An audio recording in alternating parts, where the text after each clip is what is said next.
Alors, bonjour à toutes et à tous. Alors, comme vous le disiez, Mélissa, juste avant, on va parler pour ce meet-up du modèle de la perma-entreprise. Donc, c'est un nouveau modèle inspiré de la permaculture qui veut répondre du coup aux défis du monde actuel et ce sur trois enjeux principaux.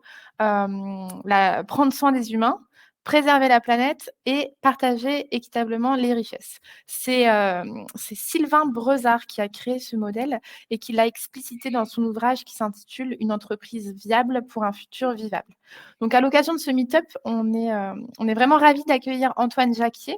Donc, Antoine, qui est le fondateur de Nuageo et qui va justement revenir sur les détails et sur les étapes de la mise en œuvre de ce modèle. Et surtout, il va utiliser un exemple concret, donc une étude de cas concrète de son entreprise. Donc, je vous laisse entre les mains d'Antoine. Et donc, n'hésitez pas à réagir et à poser vos questions dans l'onglet prévu à cet effet. Antoine, je te laisse prendre la main pour partager ta présentation. Et je vous souhaite à toutes et à tous un très bon meet-up.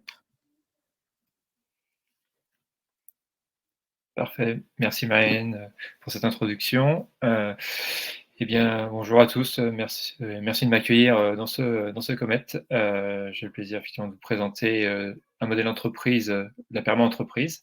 C'est le modèle d'entreprise qu'on a décidé de mettre en place au sein de Nuageo. Et pour tout simplement, on va vous expliciter un petit peu ce cas. On va essayer de rentrer un petit peu dans le détail. Dans un premier temps, on sera sur une partie plutôt présentation du modèle. Et dans un deuxième temps, on rentrera un peu plus dans le détail du modèle, surtout dans son implémentation. C'est ça qui est important, la manière dont on l'a rendu concret dans la mise en œuvre chez Nuageo. Donc tout d'abord, Nuageo, c'est quoi? Nuageo, c'est l'atelier du numérique responsable, c'est comme ça qu'on se définit, société à mission donc depuis 1 an maintenant. Et, voilà. Et donc, nous sommes spécialisés dans l'accompagnement à la transformation numérique responsable. Donc, on s'appuie essentiellement sur les usages. On a une expertise effectivement reconnue dans la transformation numérique, mais du système d'information essentiellement. Vous pouvez retrouver tout un tas d'articles ou de choses sur notre blog et éventuellement, n'hésitez pas.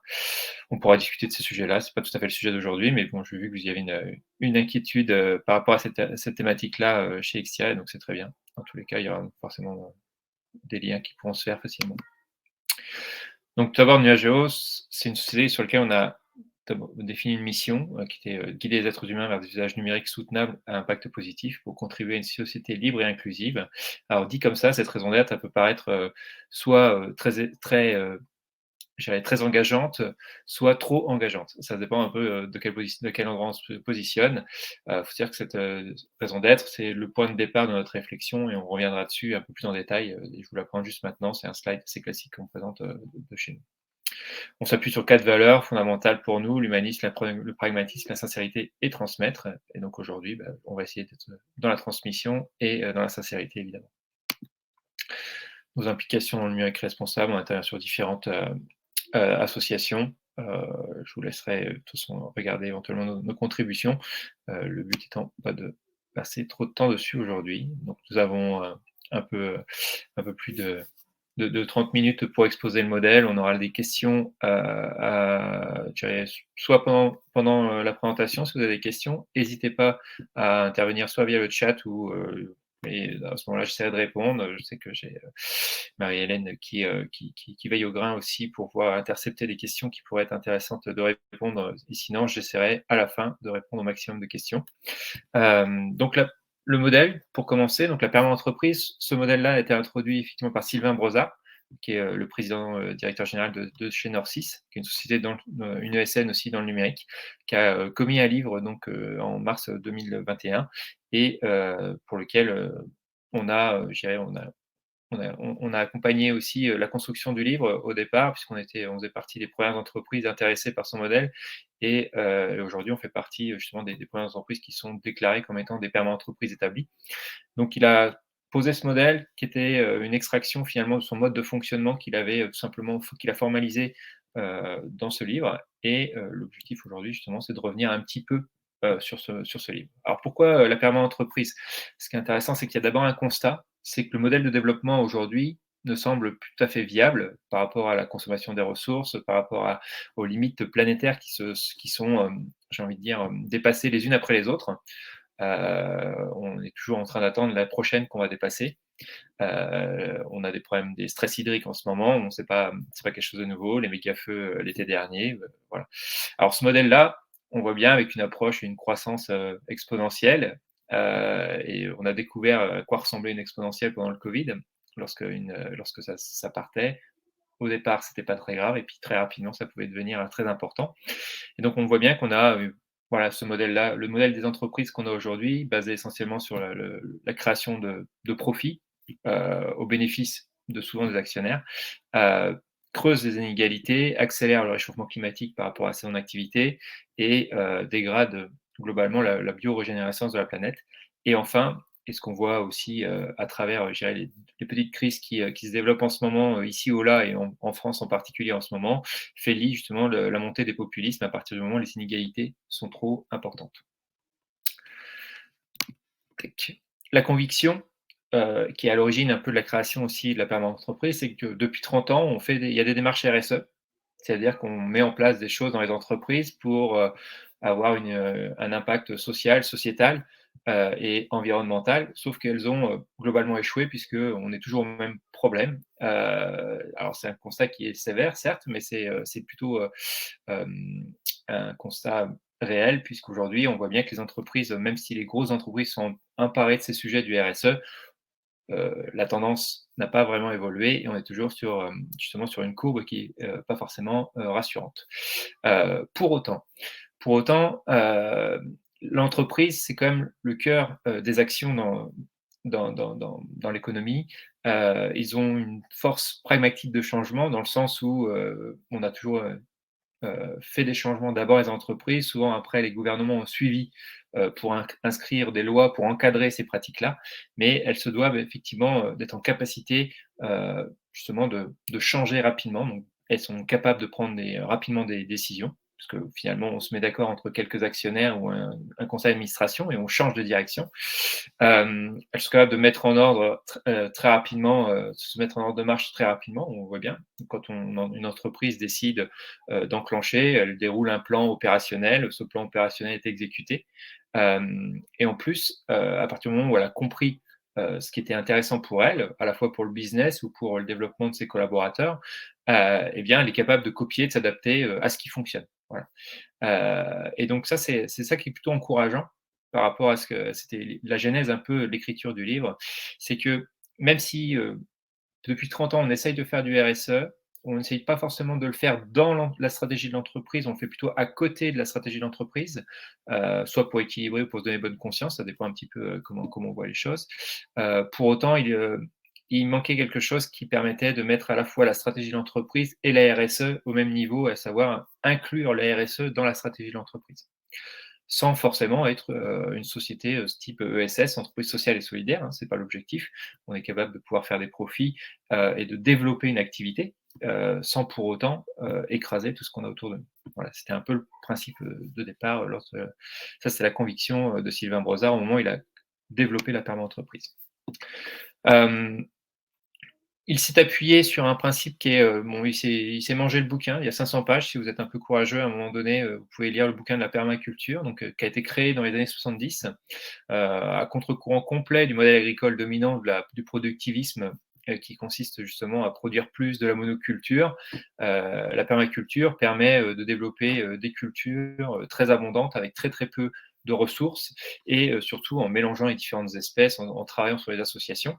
De cette permaculture est ressorti, 3 grands principes, éthiques indissociables, à savoir le prendre soin des humains, prendre soin de la terre, de la planète et fixer des limites et partager les surplus. Ça, c'est les principes éthiques de la permaculture. La permaculture a donc été une source d'inspiration pour Sylvain Brozard et du coup, ça lui a permis, de voir est-ce qu'il y avait quelque chose qui pouvait être transposable dans l'entreprise puisque la permaculture faisait du bien, régénérer les sols et les ressources, au niveau, de l'agriculture. Est-ce qu'on pouvait avoir une démarche similaire, pour pouvoir, bah, permettre de développer des entreprises, faire qu'elles produisent comme produit des fruits et légumes, de la permaculture, mais sans dénaturer, sans détruire. Voilà. Donc ça, c'est des choses qui étaient importantes et donc c'est là-dessus qu'il s'est basé pour pouvoir proposer justement un nouveau modèle cette proposition, donc c'est le modèle de la perma-entreprise. Celui-ci, comme la permaculture, s'appuie sur 3 principes éthiques indissociables, pour définir une raison d'être et le modèle de développement de l'entreprise. Ces 3 principes éthiques, on les a, Marie-Hélène les a énoncés au départ. C'est évident, prendre soin des êtres humains, voilà. Ça paraît, basique, mais finalement, les êtres humains sont les personnes les plus importantes dans l'entreprise puisque c'est les êtres humains qui font fonctionner les entreprises. Préserver la planète, évidemment, aujourd'hui, c'est même plus un sujet puisque dans tous les cas, on sait bien qu'on a à prendre en considération la planète, et donc si on la préserve pas, on sait qu'il va y avoir une fin qui risque d'être un peu moins drôle. Et enfin, le dernier pilier et la dernier principe éthique qui, des fois est un peu contre-intuitif, c'est se fixer des limites et partager les surplus ou, partager équitablement les richesses dans le cadre d'une création de profit au niveau, de l'entreprise. C'est souvent là-dessus qu'on peut arriver un petit peu à tiquer parce que, les entreprises jusqu'à maintenant, elles partagent une partie, rarement les surplus. Les surplus en général, ça se partage entre très, très peu de personnes et c'est là où, on va essayer de limiter les inégalités dans les entreprises. Le deuxième point, c'est que on va vers un usage sobre, voire régénératif des ressources. On parle de ressources, on est sur une terre finie, hein, voilà. Les images justement, qui sont revenues de l'espace, quand Thomas Pesquet était dans l'espace, où on voyait bien cette terre au milieu de rien, on voit bien que c'est fini. C'est pas, quelque chose qui est extensible à l'infini et donc, à partir du moment où on prend, des ressources, eh bien, on sait bien qu'à un moment donné, on ne pourra plus en prendre. Voilà. Alors c'est les ressources, effectivement, on parle de matières premières, mais aussi les ressources humaines. On voit de plus en plus, des problématiques de burn-out, choses comme ç de, maladies, justement du corps, enfin des choses qui sont tout ce qui est, impacté par le travail, tout simplement. Eh bien, à un moment donné, la ressource humaine, c'est pareil, si on n'en a plus, bah, c'est un problème pour pouvoir, faire avancer nos entreprises. Et le dernier point, les ressources financières, c'est le nerf de la guerre effectivement, donc autant les utiliser à bon escient, plutôt que de les gaspiller à faire des choses qui sont peut-être pas très intéressantes. Et surtout les entreprises ont besoin de cet argent pour se développer et on n'a pas de problème avec ça.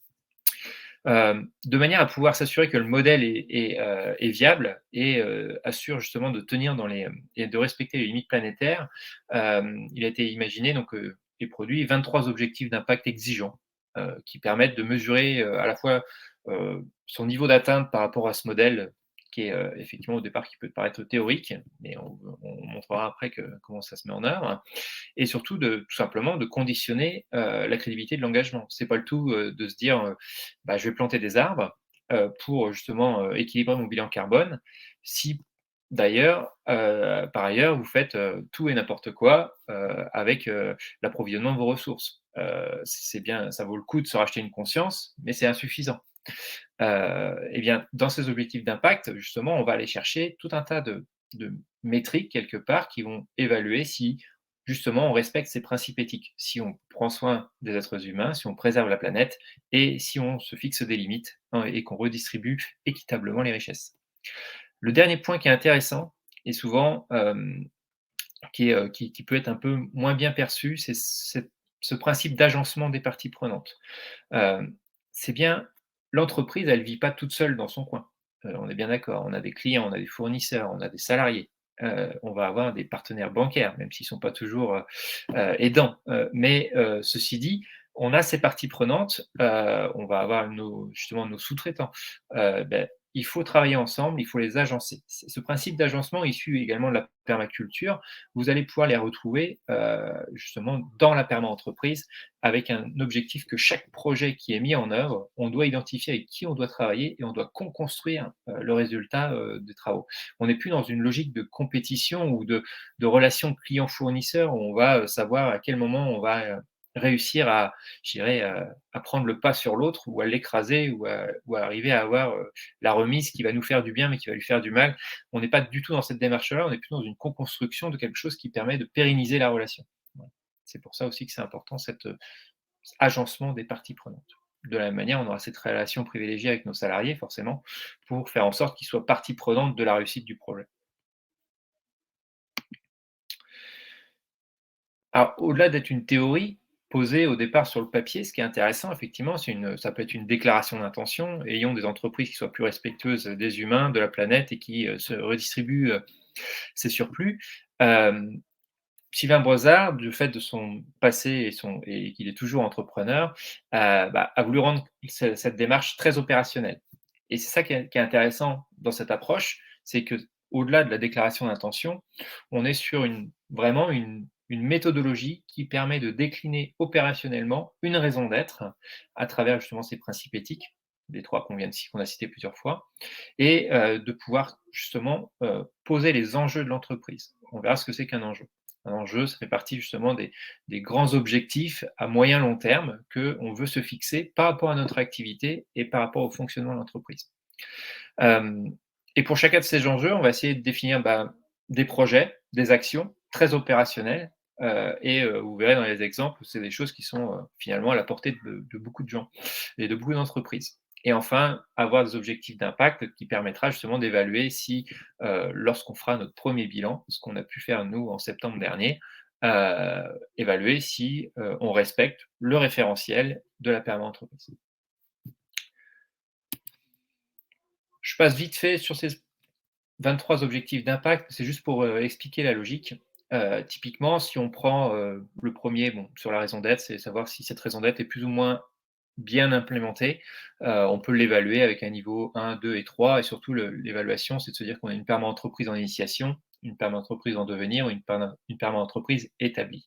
Il y a ces 23 objectifs d'impact, donc on ne va pas se les passer un par un parce que sinon ça va être un petit peu long et on ne va pas respecter le timing.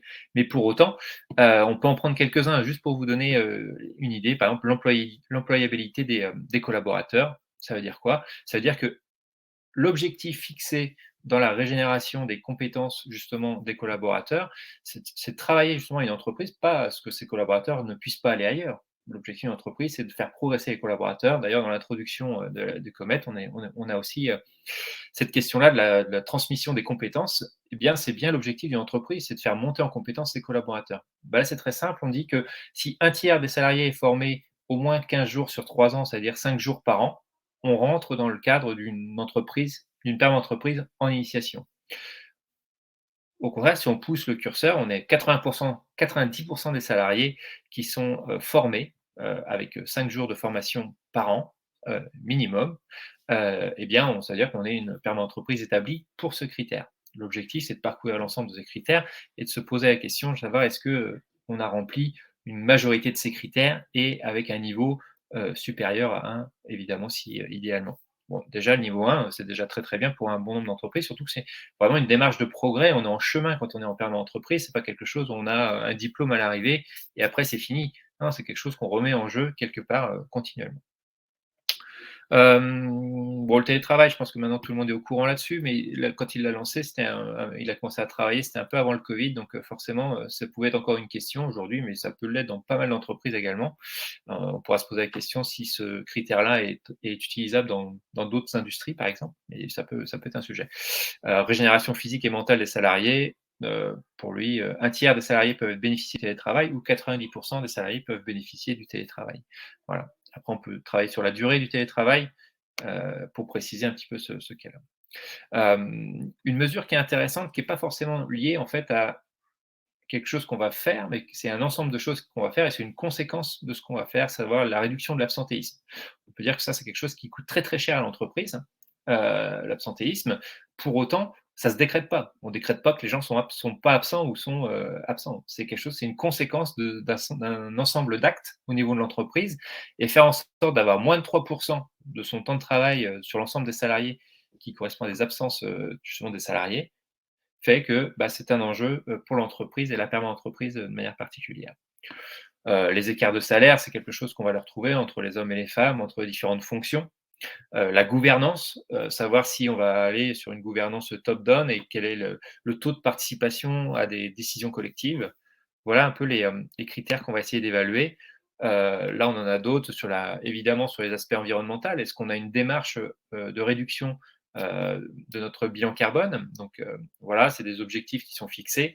Par rapport au moment où il l'a écrit aujourd'hui, je sais que Sylvain aimerait, augmenter, ce taux, de réduction, du fait justement de la dégradation et de l'accélération nécessaire de la transformation, notamment par rapport à ce bilan carbone. Alors Antoine, je cherchais tout à l'heure, mais il a écrit quand du coup cet ouvrage? Il a écrit en mars 2021. Il a été, Ah, enfin, en il a été 2021, d'accord. publié en mars 2021 et alors petite annonce entre nous, la deuxième version devrait sortir en janvier 2024. Voilà. Il est en train de OK. mettre à jour un petit peu le modèle et il y aura une mise à jour avec, notamment, ses objectifs d'impact qui seront certainement revus, peut-être avec plus d'exigences, pour Mmh. certains, moins d'exigences pour d'autres et surtout une revisite de ce modèle, développé dans l'industrie, dans l'associatif aussi, enfin voilà, des choses comme ça. OK.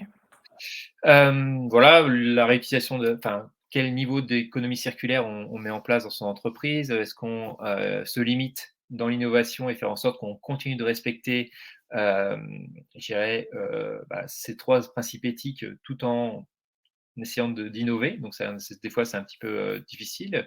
On peut le voir nous dans le numérique, hein, on peut essayer d'innover et être plus respectueux et puis à côté de ça, on va nous demander de travailler dans le métaverse. Donc là, pour le coup, ça peut poser question, tout simplement. Voilà, de jusqu'où on va, sur quoi on va.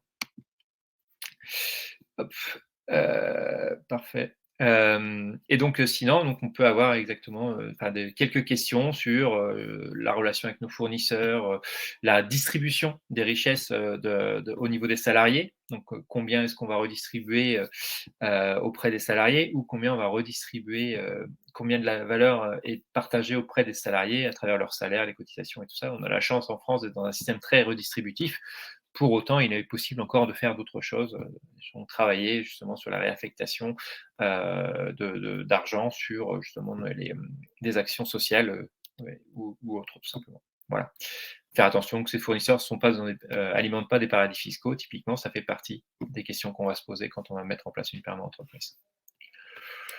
Voilà pour cette présentation un petit peu rapide. Pour quels bénéfices, on pourrait en parler, je pense 1 heure, 2 heures, 3 heures, 7 heures, si ça dépend du temps qu'on veut, mais enfin, en tout cas, moi, je trouve que c'est très intéressant du fait que au-delà d'être un exercice, pour se mettre en disposition de respecter je dirais les limites planétaires, aujourd'hui, c'est aussi quelque chose qui peut être très, très important, qui peut amener de la valeur aux entreprises, évidemment. On n'est pas là en train de se tirer une balle dans le genou, on est plutôt là pour se préparer à, des attentes, qui peuvent être, des nouveaux collaborateurs, donc attirer des talents, mettre du sens dans l'entreprise qu'on met à disposition, des collaborateurs, attirer des clients évidemment, des clients qui sont en recherche de partenaires, qui sont aussi de plus en plus, eux-mêmes soucieux, de l'impact environnemental ou, de la relation qu'ils peuvent avoir avec leurs collaborateurs, eh bien, ils peuvent avoir envie de choisir des entreprises qui sont aussi respectueuses.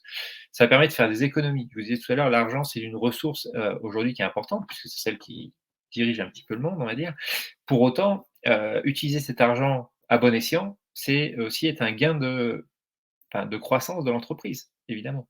Heu enfin, ça permet d'innover puisqu'on fait avec ce qu'on a, on essaye de trouver des nouvelles solutions qui sont, moins consommatrices de ressources, qui sont plus respectueuses, de la planète, plus respectueuses des collaborateurs et le dernier point, c'est l'anticipation. Aujourd'hui, peut-être que, l'entreprise de demain, elle ressemble, à mon sens, certainement, beaucoup plus de la perma que de plus proche de ce que va produire la perma-entreprise que, ce que produisent les entreprises qui ont permis de dégager, énormément de dividendes pour quelques actionnaires jusqu'à maintenant. Voilà, c'est cette question-là qu'il faut se poser. Quel modèle de société on veut et quel modèle d'entreprise doivent être dans cette société? Ça fait partie, je pense, de cette anticipation qu'il faut questionner.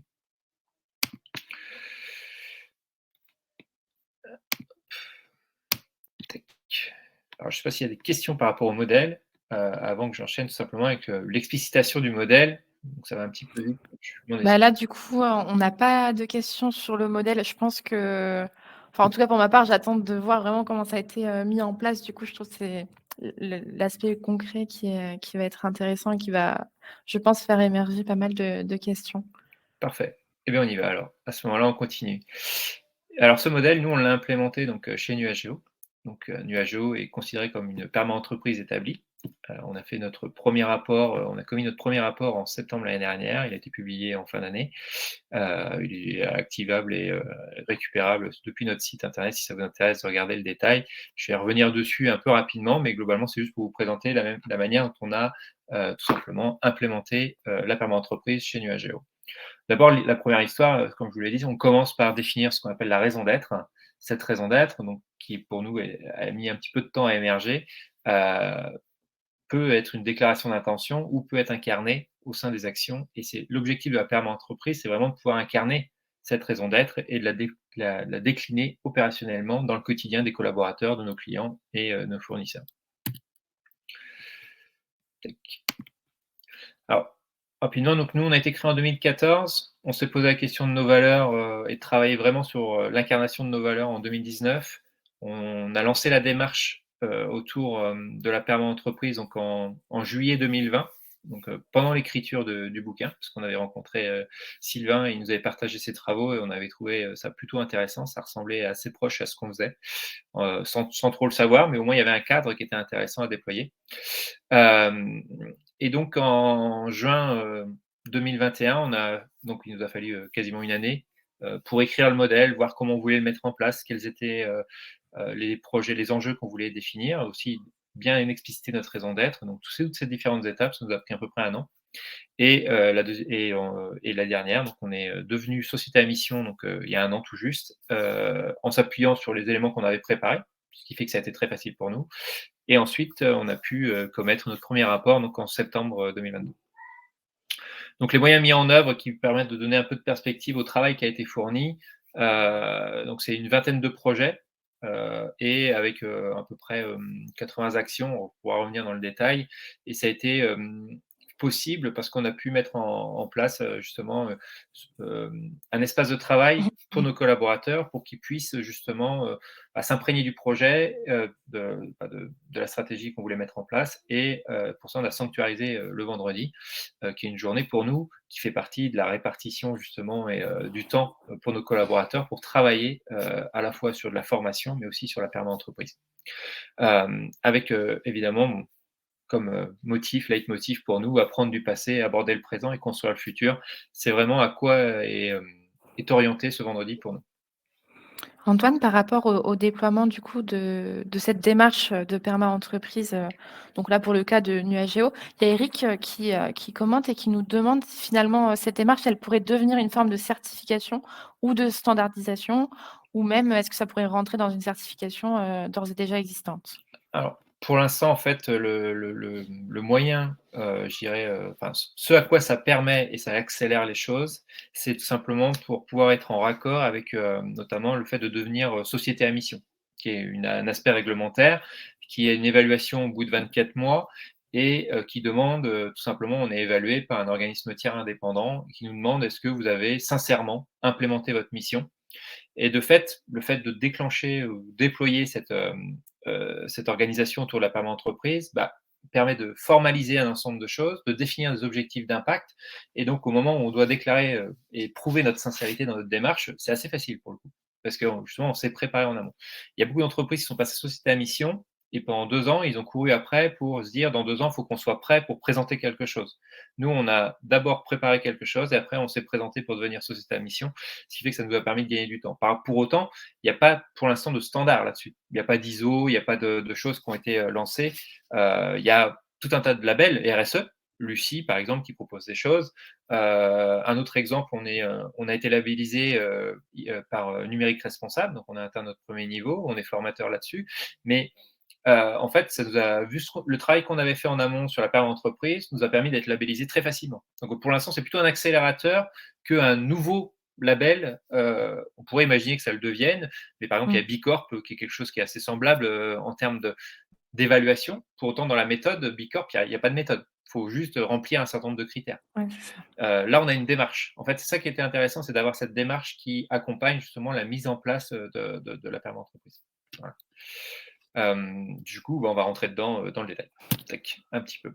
La première étape, qui concerne justement, alors je vais vous présenter quelques outils, on n'aura pas le temps d'y passer, beaucoup de temps dessus non plus, mais déjà vous donner un peu la philosophie, c'est que ce premier outil, c'est l'ikigai, donc c'est un outil, japonais, ancestral qui permettait de définir sa raison de vivre, qui permettait de se poser la question, comment est-ce que je pouvais faire quelque chose que j'aimais bien, ce en quoi j'étais bon et puis ceux qui m'apportaient quelque chose de bénéfique, et enfin ce que j'apportais au monde. Ça, on peut l'avoir comme ça, et ça a été transposé, donc cet outil a été transposé dans la perma-entreprise pour pouvoir y commencer à faire émerger notamment cette raison d'être. La raison d'être, la mission de l'entreprise, puisqu'aujourd'hui ça devient obligatoire au moins d'en avoir une. Pas forcément obligatoire de l'inscrire dans les statuts, mais c'est obligatoire d'en avoir une. En tout cas, c'est une loi qui a été passée justement avec la loi Pacte en 2019.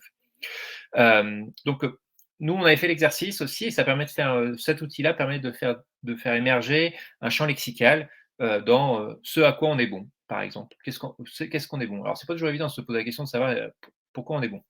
Enfin, se poser la question de savoir qu'est-ce qu'on aime vraiment faire, et souvent la dernière question qui est quand même intéressante aussi, mais pour laquelle on se pose moins de questions, surtout dans une société de service, c'est pourquoi est-ce qu'on est payé? Et c'est intéressant. Alors, je fais juste un petit aparté là-dessus sur le pourquoi on est payé. Alors moi, avec mon associé, on s'était posé la question de se dire bon, pourquoi on est payé? Bah, pour de la prestation, le temps qu'on passe, les livrables qu'on fournit, ainsi de suite. Et puis, bah, en échangeant avec nos parties prenantes, des clients et essentiellement nos collaborateurs, ils nous ont remonté d'autres choses. Voilà. Par exemple, on est payé pour démêler des situations complexes. Voilà. Ça, c'est intéressant parce qu'en fait, c'est vrai qu'on est payé aussi pour ça, mais c'est quelque chose qui vient avec nos prestations. Mais, on est payé pour aider à la compréhension de problèmes, pour les résoudre. Voilà. On est payé pour passer du temps, ça c'est évident. On est payé pour rassurer et sécuriser. C'est bizarre, hein, quand on signe un contrat, c'est pas marqué dans nos clauses du contrat. Voilà. Et surtout dans cet exercice, ce qui est important, et c'est là où on arrive dans la sincérité de la démarche,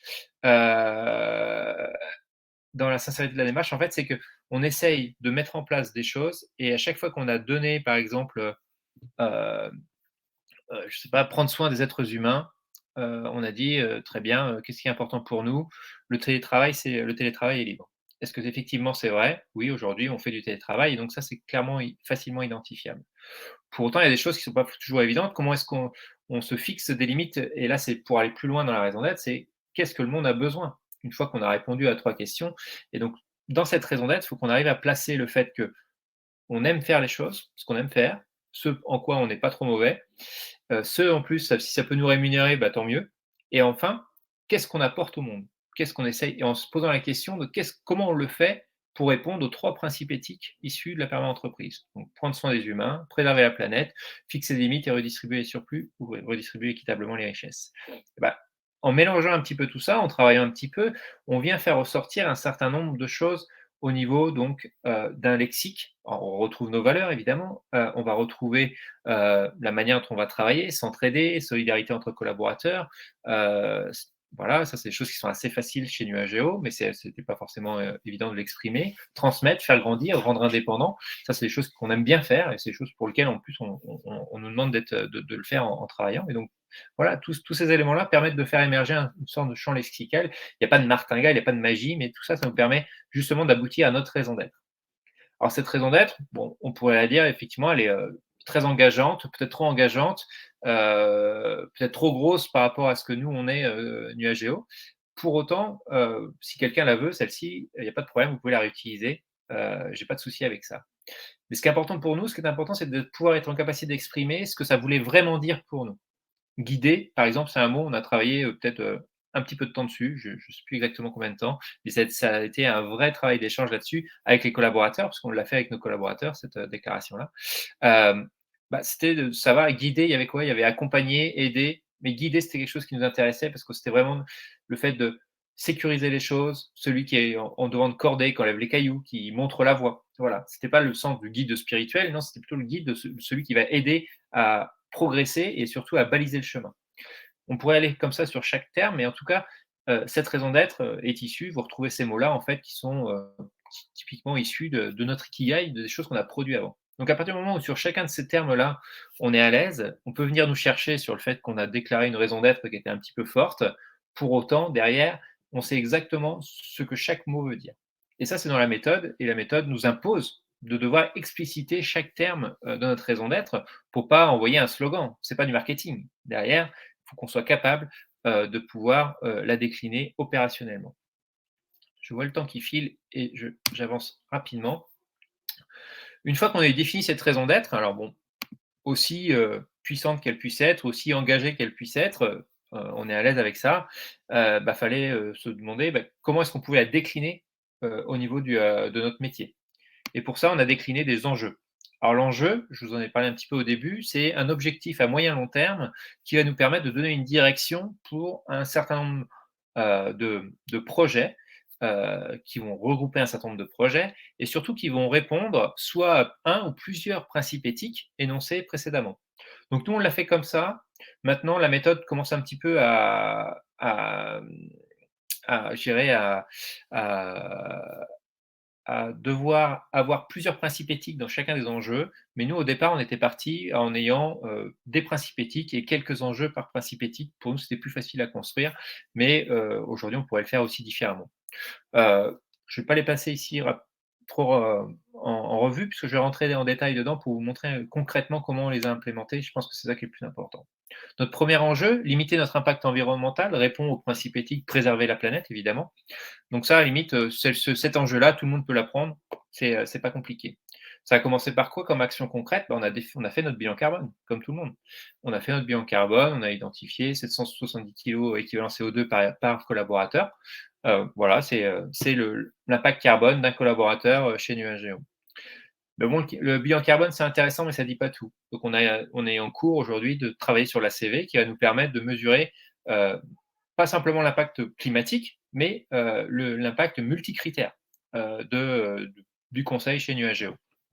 En définissant une unité fonctionnelle, qui va permettre justement de se dire: «1 heure de conseil, c'est quoi?» ou «Une journée de conseil, ça impacte quoi? Combien de litres d'eau? Combien de?» Ça va nous permettre de définir ce type de critères. On a revu notre, politique d'achat local et responsable. Typiquement, nos ordinateurs, aujourd'hui, ça a été décrété pour respecter justement ces limites, de acheter aucun ordinateur neuf, de prendre du reconditionné, mais pas n'importe quel reconditionné, ça sert à rien de prendre un reconditionné qui fait le tour de la planète, on est d'accord? Donc c'est un reconditionné qui sera fait par un fournisseur français. Voilà. Hem, Dernier point pour action concrète, encore une fois, l'usage de la mobilité douce. On a mis en place le forfait mobilité durable, qui consiste à donner un crédit à des collaborateurs pour, acheter, un vélo, des équipements de vélo, payer, le Vélib, payer évidemment, le forfait, Navigo. Hem, dans nos déplacements, on privilégie le train quand on doit aller sur des missions, quitte à rallonger, le déplacement et pour l'année dernière, typiquement, on a fait 0 déplacement en avion. Voilà pour ce premier enjeu. Je vous en donne un deuxième, promouvoir le numérique soutenable. Là, c'est un enjeu qu'on a vu plutôt lié à notre métier. On essaye de préserver la planète et comment est-ce qu'avec notre métier qui est le numérique, qui a un impact non négligeable, hein, on peut se le rappeler, hein, 4 à peu près, des émissions de gaz à effet de serre, dans le monde avec une croissance de 10 par an. Je vous laisse, et on a du mal à inverser la tendance. Et bien, dans un premier temps, notre premier chantier, notre premier projet concret, ça a été d'être, exemplaire vis-à-vis de notre site web. On avait un site web qui était normal, et surtout, on a essayé de faire en sorte de prendre un site web avec un framework qui soit pas un site web, de geek. Vous pourrez aller voir, c'est un site web qui fait 0,06 grammes par téléchargement. Je crois qu'avant, on devait être à peu près à 100 fois plus, chaque téléchargement. Donc, ça nous a permis de réduire de 96 notre site web. Heu, Par rapport à la promotion du numérique, soutenable, eh bien, on a mis en place des articles de blog. On avait déjà un blog et du coup, on a développé des nouveaux articles pour, mais plutôt orientés justement sur le numérique, pour aller dans la sensibilisation au maximum. Et enfin, la conséquence de notre métier, c'est que, on a dû construire des nouvelles offres. Alors on a été content de le faire puisque ça nous permettait d'être complètement alignés avec notre démarche de permis entreprise et de créer des nouvelles offres de labellisation. On est fresqueur du numérique, on fait des formations, des audits, des plans de transformation numérique responsable. Tout ça est issu à l'issue d'un grand plan de formation de nos collaborateurs de manière à ce qu'ils puissent adresser ces problématiques-là. Voilà. Même si on avait ces convictions-là, on essayait de faire attention, mais on a essayé de sensibiliser davantage nos collaborateurs, ce qui fait qu'aujourd'hui, tout le monde est opérationnel par rapport à ça. Troisième enjeu, être attentif au bien-être des collaborateurs. Encore des actions très concrètes qui peuvent paraître donc là, prendre soin des humains. Voilà, deuxième principe éthique. Une météo hebdomadaire. Tous les vendredis matins, on commence la journée, on fait le tour, des collaborateurs, on leur demande juste comment ça va, et comment s'est passée leur semaine, de manière à être en capacité justement d'attraper éventuellement des problématiques, soit sur un projet, soit perso, c'est l'endroit qui est là aussi pour pouvoir discuter de ça, mais c'est surtout de pouvoir synchroniser tout le monde et éventuellement si la personne, c'est pas une bonne journée pour elle ou s'il y a un problème, bah, on va pas lui demander, on va essayer d'adapter nos demandes par rapport à sa situation du moment. Voilà. De la même manière, pour pouvoir suivre correctement, le bien-être de nos collaborateurs, on a mis en place un questionnaire bien-être mensuel. Tous les mois, le collaborateur reçoit, un questionnaire lui permettant d'évaluer justement, sa satisfaction vis-à-vis de l'équilibre vie pro, vie perso, justement. Le fait de: «Est-ce que ma mission me convient? Est-ce que je suis suffisamment formé pour cette mission?» et ainsi de suite. Ça nous permet d'avoir des recueils et justement de pouvoir, intervenir, rapidement, sur, éventuellement ajuster des choses dans notre organisation. Enfin, le dernier point, l'équilibre vie professionnelle, vie personnelle. Alors, on a mis le télétravail évidemment. Une des choses assez concrètes, c'est qu'aujourd'hui chez Nuageo, si vous avez besoin de prendre, un rendez-vous de médecin, des fois c'est plus facile de le faire en journée. Si vous absentez moins de 2 heures, bah, vous pouvez le faire sur votre temps de travail. Voilà et après vous vous organisez pour, finir ce que vous devez livrer en date et en qualité, mais à la limite, que vous le faites, en dehors de ce rendez-vous, nous ça ne nous pose pas de problème puisqu'il y a cette relation de confiance qui est mise en place vis-à-vis de nos collaborateurs. Favoriser l'épanouissement des collaborateurs. Bon, très rapidement, on a un cursus de formation, la Nuageo Academy qui permet de former tout le monde au conseil, à la perma, justement pour que tout le monde comprenne les codes quand ils arrivent chez Nuageo. Des sessions collaboratives qu'on a, tout au long de l'année qui permettent d'avoir justement ce retour d'expérience, donc développer le collaborateur, le former avec des transferts et faire des transferts de compétences. La perma entreprise exige 5 jours par an pendant 3 ans. Nous, on est à 12 jours de formation par an et par collaborateur. On a mesuré, cela et en fait, on le faisait sans trop le savoir et finalement, quand on l'a mesuré, on s'est rendu compte de ça. La perma entreprise permet aussi de mesurer des choses qu'on ne mesurait pas avant, même si on le faisait déjà bien. Voilà, donc c'est ça aussi qui est intéressant. Et le dernier point, c'est que les collaborateurs chez Nuageo, typiquement, c'est 3 entretiens, par an, par collaborateur qui permet, d'évaluer à travers une matrice de compétences, un référentiel des attentes, une grille de salaire partagée, d'avoir cette transparence de l'évolution du collaborateur, chez Nuageo. Mener, il nous reste 3 enjeux, vite fait, je vais essayer d'aller un petit peu plus vite, puisqu'on arrive, au bout, tout simplement. Mener des projets ambitieux en respectant les personnes et les organisations, c'est quelque chose qui est plutôt tendu vers l'extérieur. C'est-à-dire que quand on va chez, nos clients, on espère justement être en adéquation avec nos valeurs et notre mission et donc il y a ce questionnaire de fin de mission qui est arrivé, qui est arrivé chez nos clients. Le questionnaire de maturité sur le numérique responsable, c'est notre mission, faire en sorte que le numérique responsable soit intégré et impacte chez nos clients et donc généralement, même si on ne nous commande pas pour du numérique responsable, c'est quand même une question pour nous et donc on essaye de sensibiliser, d'essaimer à ce moment-là. Une charte de confiance et de transparence, ça c'est assez classique et assez facile à mettre en place. Il suffit juste d'expliquer, justement la sincérité qu'on va mettre en place dans notre relation et pour nous c'est important et des fois ça permet de faire poser la question à notre client ou à nos fournisseurs, tout simplement. Et enfin, se fixer des limites, 2 derniers enjeux, construire un modèle et donc là, c'était important pour nous, donc quelque part, ce modèle-là, donc mettre en place, on s'est fixé la limite de pas utiliser, le soir, les week-ends et la nuit, nos collaborateurs pour construire le modèle et on a fait, le choix, vous connaissez, le métier du conseil, de pas aller chez le client le vendredi et que ça soit un vendredi, à l'agence, où on puisse, collaborer, se former, travailler ensemble, sur la perma, mais aussi sur d'autres projets d'entreprise avec notamment, une réunion mensuelle qui est la réunion d'agence dans laquelle on va présenter des chiffres, prendre des décisions collectivement, réfléchir collectivement à la manière dont on va fonctionner. Et bien tout ça, c'est lié justement à ce moment où on va pouvoir, justement, enrichir, l'entreprise aussi, mais d'une autre manière, pas simplement avec, la facturation. Le dernier point, la diffusion du modèle, comme aujourd'hui, typiquement, voilà, ça fait partie, du temps qu'on passe à, travailler à faire diffuser ce modèle, tout simplement parce qu'on y croit et qu'on pense que ça peut amener aussi d'autres choses dans les entreprises. Et du coup, Antoine, par rapport Dis-moi? là, parce que c'était une question en lien avec l'enjeu numéro 6, avec le temps qui est passé finalement à la réflexion et au bien-être durant ces vendredis, est-ce qu'il y a une baisse, du chiffre d'affaires? C'est une question qui nous vient de Sophie. Ah, c'est une bonne question. Alors, il y a alors déjà, on a pris un Covid entre-temps, donc la baisse, en fait, elle a été, un peu obligatoire, par ailleurs, parce qu'on a un peu subi ça. Pour autant, de fait, sur le métier du conseil, au départ, en fait, si vous enlevez, une journée de travail, vous enlevez 20. Voilà, donc on a 20. Sauf que par rapport aux missions qu'on encadre et la manière dont on fait et la valeur qu'on essaye d'apporter et qu'on essaye de vendre, en fait, on se rattrape avec des pour parler, ESN, des taux journaliers qui peuvent être peut-être Mmh. supérieurs à ce qu'on pourrait faire par ailleurs, par rapport à la qualité et de formation des collaborateurs et tout ça. Et donc finalement, la mesure exacte d'une perte de rémunération, de chiffre d'affaires, j'ai du mal à l'estimer aujourd'hui, puisqu'on est sur 2 approches qui sont vraiment différentes, en fait. Et donc, peut-être qu'on a un peu moins de résultats, heu, c'est possible. Pour autant, on a, tous les, coûts cachés, liés à un modèle productiviste, de staffer au maximum, et à 90 fait que le remplacement d'un collaborateur, on a, très, très peu de turnover chez OK, Nuageo. ouais. Donc ça, Mmh. c'est un coût. On a, donc c'est mis l'un dans l'autre. En tout cas, ce qu'on va, et c'est notre objectif, la démonstration qui sera faite, parce que notre comparaison, elle sera effectivement liée à des entreprises qui ne se posent pas forcément les mêmes questions que nous. Heu, eh bien,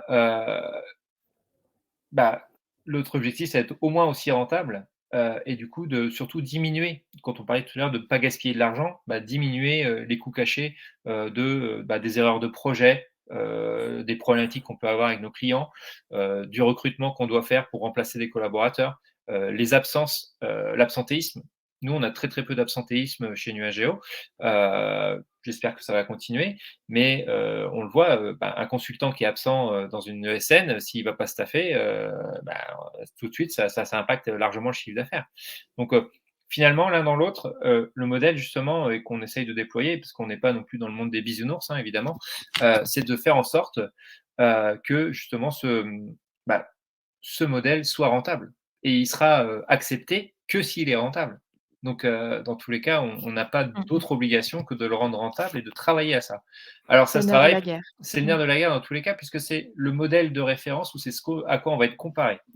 Même si, on peut introduire d'autres, valeurs dans l'entreprise, c'est pour ça qu'on va, très très, très rapidement justement aller chercher, une comptabilité triple capital pour arriver à valoriser tout ce qui est extra-financier. Notre bilan carbone, la manière dont on va, faire en sorte de pas trop détruire, notre planète, notre bilan humain, faire en sorte qu'on n'explose pas nos collaborateurs, tout ça, c'est des choses qu'on veut essayer de faire rentrer justement dans l'équation, et pas simplement juste une équation financière. Voilà. Mais on sera le juge de paix, on est d'accord, ce sera la rentabilité de l'entreprise. Et pour l'instant, c'est un modèle, on a été créé en 2014, on n'est pas encore mort. Et ça fait 3 ans qu'on pousse vraiment le modèle et on n'est toujours pas mort. Voilà. C'est ça que si ça peut vous rassurer sur ce modèle. Tac. Hop. Mais c'est une très bonne question puisque c'est celle qui nous arrive très régulièrement. Justement, sur ce partage de la valeur et des compétences, on a 10 de nos résultats qui sont reversés à des œuvres, des actions solidaires, et il y a 30 des résultats nets, qui sont reversés, et partagés avec nos collaborateurs et reversés sur un PE, même sur une petite boîte. Enfin, la dernière manière de partager notre, richesse et notre temps et nos compétences, c'est à travers justement des fresques citoyennes gratuites, ou l'accompagnement dernièrement avec, des bénéfices, des externalités positives incroyables, notamment l'accompagnement des personnes âgées, qui sont touchées par l'électronisme, par exemple. Voilà. Ça, c'est des choses qui sont intéressantes aussi qu'on essaye de développer, chez Nuageo, et j'en arrive à la fin de mes enjeux. Rapidement, je vous passe juste la grille d'évaluation d'indicateurs, d'impact engageants. Donc les 23 indicateurs, si je passe Nuageo un petit peu au crible, eh bien c'est de voilà, il y a quelques sujets qu'on doit encore un petit peu travailler, mais globalement, on est plutôt vert, sur la couverture des indicateurs, et c'est pour ça qu'on est considéré comme une perma-entreprise établie. Voilà.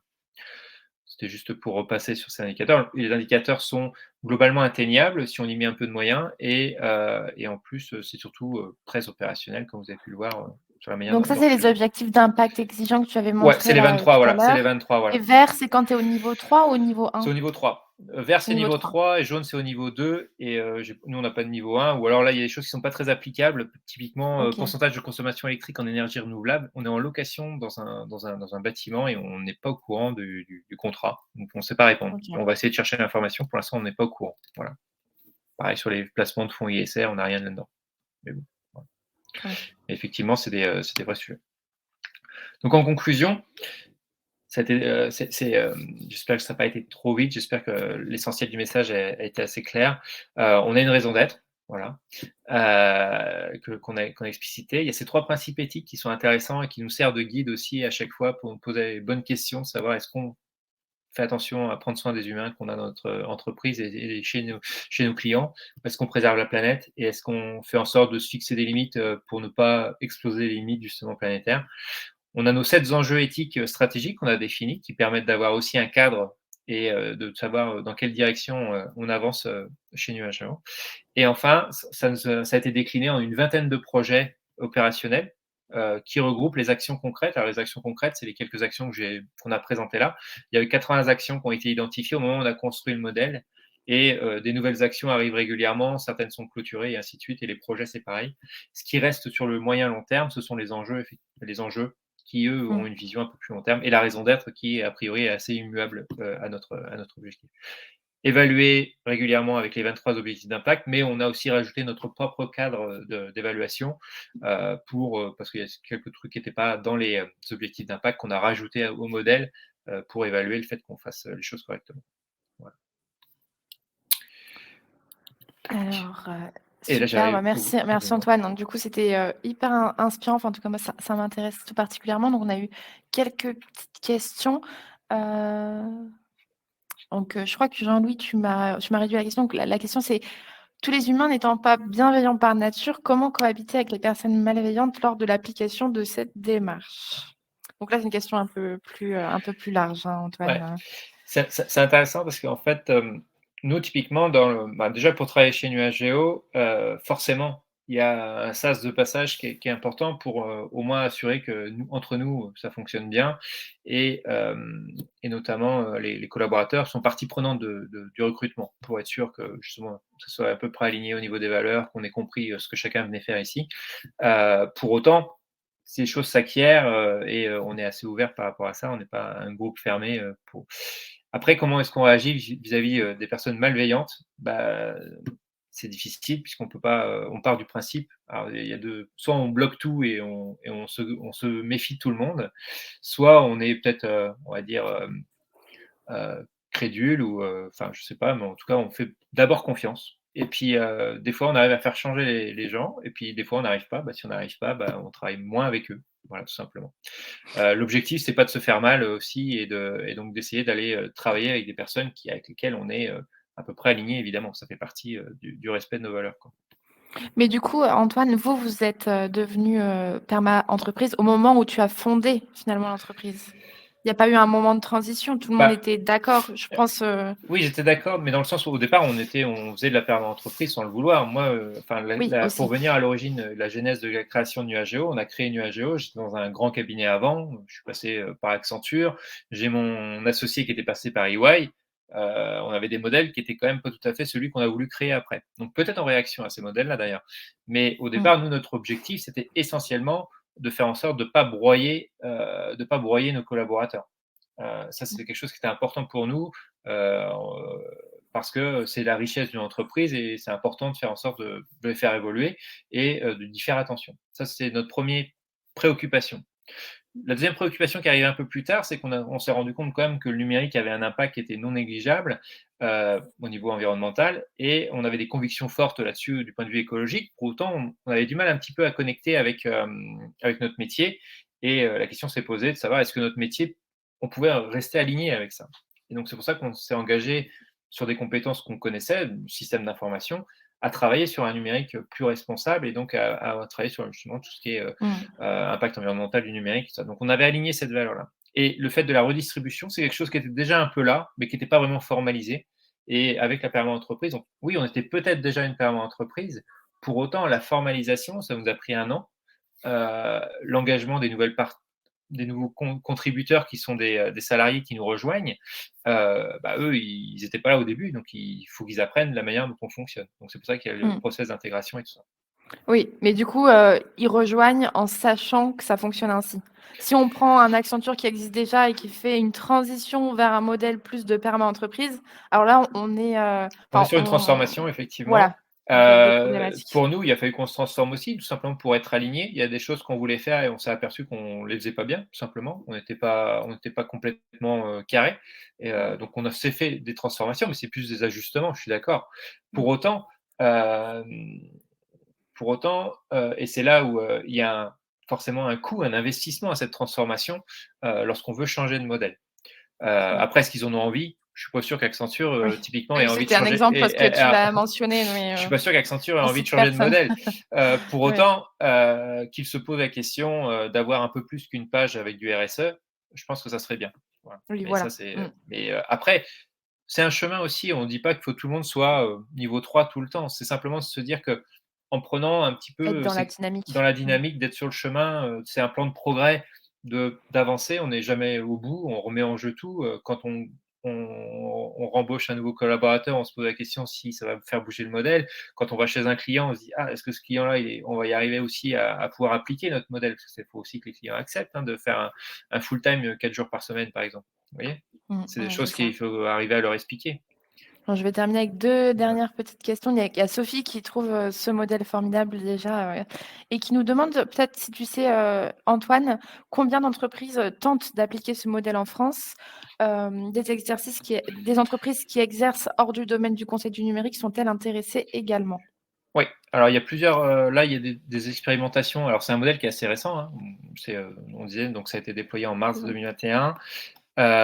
Aujourd'hui, il y a dans l'industrie, il y a des essais qui sont faits. Alors ça frotte un peu avec deux trois choses, notamment sur les aspects environnementaux. Donc ça demande des ajustements aussi peut-être du modèle. Nous, c'était assez facile parce que Norcis, c'est une ESN aussi, ils sont 600. Donc c'est pas forcément lié à la taille non plus. Mais donc eux, c'était aussi une ESN, donc ça comptait pas trop. On a d'autres sociétés de services. Donc là, c'est pareil, le service, on est dans le SN, c'est à peu près pareil, donc c'est assez facile, on va dire. On Mmh. n'a pas le plus compliqué. Là, ce qui est en train de se déployer au niveau de quelques industries, ça commence à être intéressant. Aujourd'hui, établi dans le sens, on a déjà déployé le modèle, on a déjà fait un premier rapport. Si on va sur le site de la PERMA, je crois qu'on doit être une dizaine de sociétés en France. En chemin, on est peut-être une centaine de sociétés. Je n'ai pas un nombre exact, il faudrait regarder, mais je pense qu'il y a un peu plus d'une centaine de sociétés. Moi, je travaille aussi avec un autre mouvement qui est le Centre des jeunes dirigeants, dans lequel je forme aussi à utiliser ce modèle. OK, ça marche, et du coup, je vais terminer et conclure avec la dernière question de gens qui nous demandent finalement pourquoi avoir appelé l'entreprise Nuageo?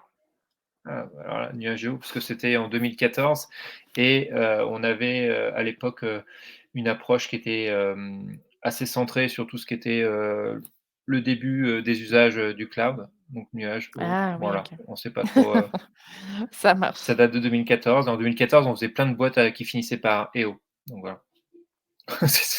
On n'a pas été très créatif là-dessus. On a essayé de changer le nom, puis on n'a pas réussi. On a simplement rajouté, notre activité, en la précisant, en s'appelant Nuageo, l'atelier du numérique responsable.